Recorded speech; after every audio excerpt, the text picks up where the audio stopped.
back at school, may have been year 8. I just started a new high school. Rocked up to art class, sat in the class. My teacher came up to me and said, "Alex, I'm afraid that we can't accept you in the classroom." So the class was all silent. You know how people go in the class and they'll just make noises like that and stuff like that? Yeah, so I stood up. I said, "Fine, see you later, miss." So I walked out. 5 years later, I got myself a portrait of Peter Hitchner hanging up at Able Australia, putting paintings at Federation Square over the past week or so that's been going on, while sort of, in a way, earning a living by getting the money, which has been a real bonus in a way. But the thing that I've learned is basically deafblind people can do anything.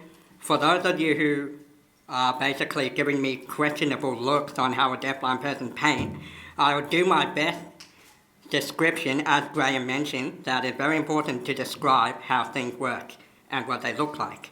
So basically, I rock up to the art room. I have an art therapist.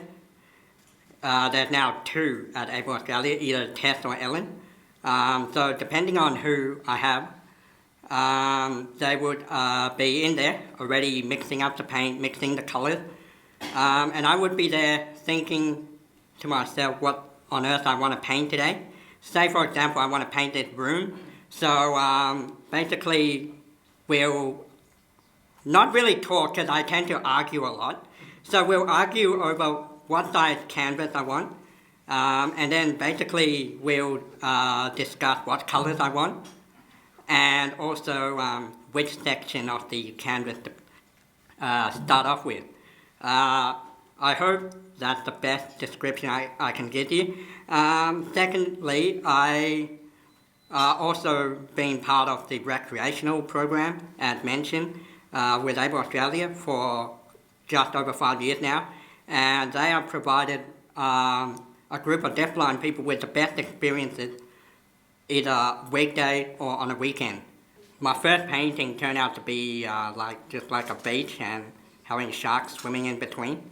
And Peter Hitchner actually happened to buy that painting as well a few weeks later. So just pretty incredible.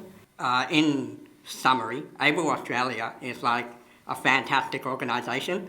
Also, I want to also briefly mention that apart from the clients who are great, I think the staff are just as great.